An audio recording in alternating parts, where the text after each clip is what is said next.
Halo Edulabers, kenalin, aku Kak Diki. Hari ini kita bakal bahas persoalan yang lagi rame nih. Katanya di sosial media banyak nih yang beredar kalau soal LBI atau literasi bahasa Indonesia itu saintek banget. Ada yang fisika banget atau kimia banget. Nah terus gimana nih Kak? Kalau aku dari IPS, aku kan nggak paham. Nah di sini jangan khawatir, kita akan kupas tuntas mengenai pembelajarannya, bagaimana cara menjawab persoalan saintek di literasi bahasa Indonesia. Karena itu, jangan lupa fokus dan siapin alat tulisnya ya.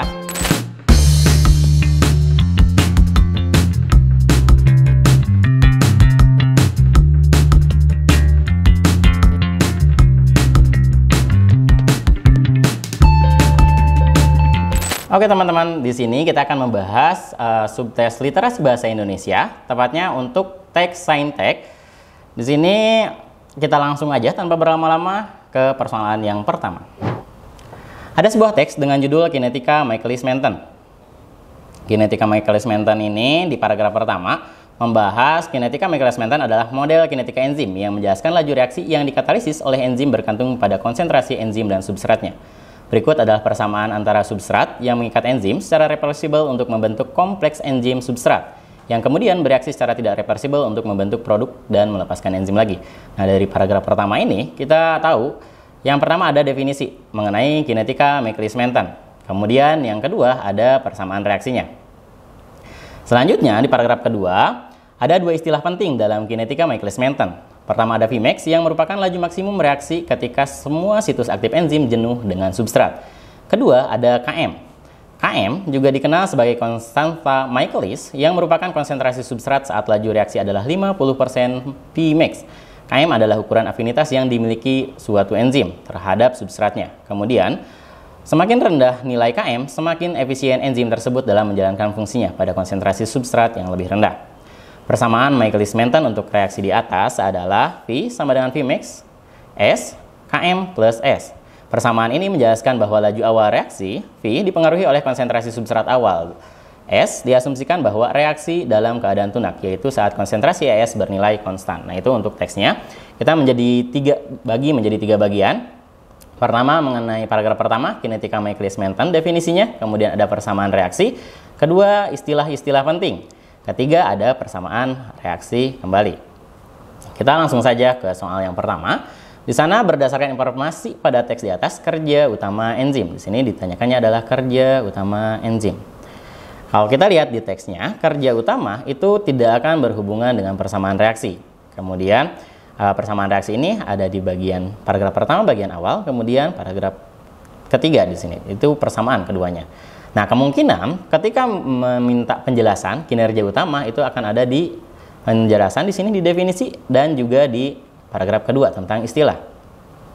Di definisi, kinetika Michaelis-Menten adalah model kinetika enzim yang menjelaskan laju reaksi. Di sini berhubungan dengan laju reaksi yang dikatalisis oleh enzim. Berarti tugas enzim di sini adalah mengkatalis laju reaksi.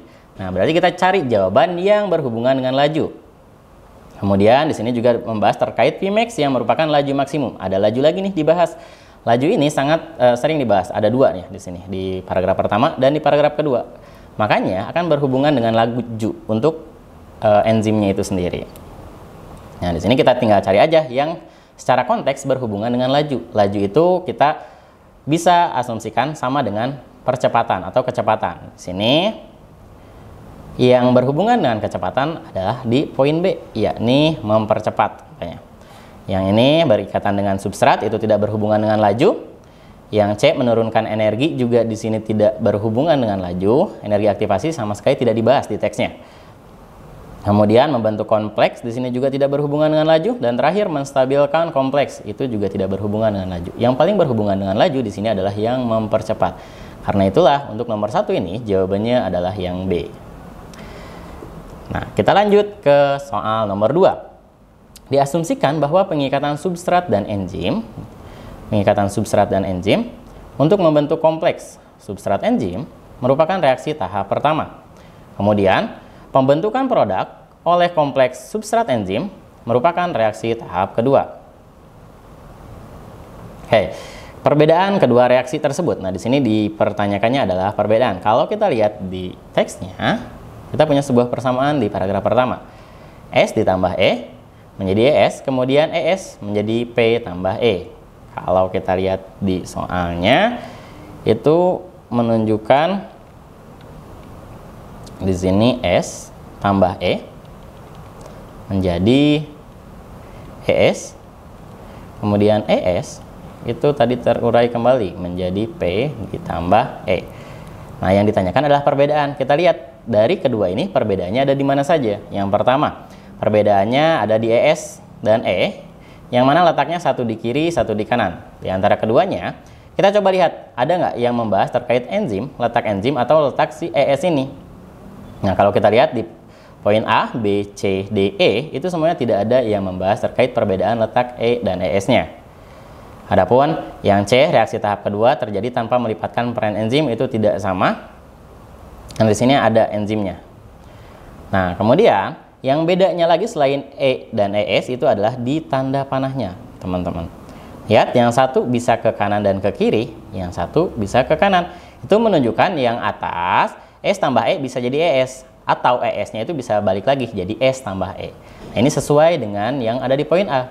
Produk reaksi tahap pertama itu dapat berubah kembali. Nah, dapat berubah kembali ini dilihat dari ES ini yang ada tanda panah ke arah kiri. Karena ada tanda panah ke arah kiri ini, itu menunjukkan bisa berubah kembali. Makanya jawabannya adalah yang A. Adapun yang B ini sama Kang, ada ke arah produk pada kondisi kesetimbangan. Nah, di sini kondisi kesetimbangannya itu tidak dibahas di dalam teksnya.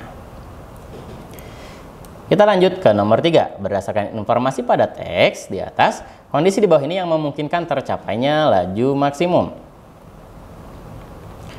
Di sini yang dibahas adalah laju maksimum pada reaksi kinetika Michaelis-Menten. Kita coba cari di teksnya aja langsung. Laju maksimum dibahas di daerah mana? Dibahas di sebelah mana? Laju maksimum ada di bagian kedua, yakni di istilah. Di sana terdapat kalimat atau kata laju maksimum. Berarti jawabannya tidak akan jauh dari kalimat yang ini. Vmax yang merupakan laju maksimum reaksi ketika semua situs aktif enzim jenuh dengan substrat. Di sini ada beberapa kata yang bisa kita highlight, yaitu situs aktif enzim, ada enzimnya, kemudian ada jenuhnya, kemudian ada substratnya. Nah, di sini semuanya, berarti semua situs aktif enzim. Oke, kita balik lagi ke soalnya. Yang pertama membahas terkait konsentrasi, substrat dan enzim. Ada enzimnya, ada substratnya, tapi tidak ada terkait kejenuhannya, tadi membahas kejenuhan. Nah, yang kedua pembentukan, itu juga sama, tidak ada jenuhnya. Kemudian yang C, konsentrasi substrat bereaksi bernilai sekurang-kurangnya 2 km, itu juga tidak ada. Yang D, rasio konsentrasi tapak aktif enzim. Nah, di sini ada aktif enzim yang terjenuhkan, ada kata jenuh juga di sini.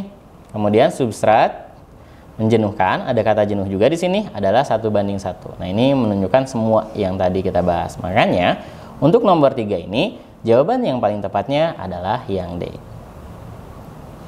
Kemudian kita ke persoalan terakhir, argumen di bawah ini yang secara rasional menjelaskan hubungan berbanding terbalik antara nilai Km dan efisiensi enzim. Nah, kita cari di atas yang berhubungan dengan nilai Km dan efisiensi enzim. Km dan efisiensi enzim itu dibahas di bagian ini. Di sana dikatakan Km juga dikenal sebagai konstanta Michaelis yang merupakan konsentrasi substrat saat laju reaksi adalah 50% Vmax. Km adalah ukuran afinitas yang dimiliki suatu enzim terhadap substratnya. Semakin rendah nilai Km, semakin efisien enzim tersebut dalam menjalankan fungsinya. Nah, di sini katakan kalau Km-nya rendah, enzimnya akan efisien. Itu yang dimaksud dengan berbanding terbalik. Karena apa? Karena kalau kita lihat di teksnya, di sini Km-nya turun karena rendah. Kemudian enzimnya efisiensinya semakin efisien, berarti efisiensi enzim, atau kalau kita lihat efisiensi di sini, enzimnya justru naik alias semakin efisien. Kita coba cari di dalam teks atau dalam opsi yang sesuai. Yang pertama, kemampuan pengikatan enzim yang rendah memungkinkan enzim melepas ikatan dengan substrat secara cepat dan dapat berperan dalam lebih banyak reaksi. Di sini tadi tidak ada yang berhubungan dengan Km, Kemudian yang 2, semakin rendah nilai Km, semakin efisien enzim tersebut dalam menjalankan fungsinya pada konsentrasi substrat yang lebih rendah. Nah, ini sesuai dengan teks. Karena itulah untuk nomor 4 jawabannya adalah yang B. Selanjutnya, di nomor 5, Anda membaca informasi tambahan mengenai kinetika Michaelis Menten bahwa pada nilai S itu kurang dari Km. Pertama kita punya S kurang dari Km. Kemudian S ini menjadi diabaikan. Ada kata diabaikan terhadap Km. Apa maksud diabaikan? S itu tidak dianggap atau bisa dianggap hilang. Dianggap hilangnya oleh siapa?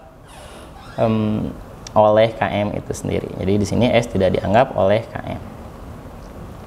Kemudian ada sebuah grafik yang katanya ditutupi oleh noda kopi. Nah, noda kopi ini adalah yang ini, yang biru.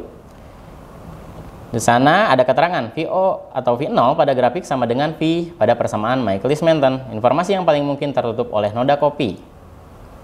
Nah, di sana kita punya di awal yang berhubungan dengan persamaan reaksi. Di sini V sama dengan Vmax S Km tambah S. Kita coba tulis lagi persamaan reaksinya di bagian bawah.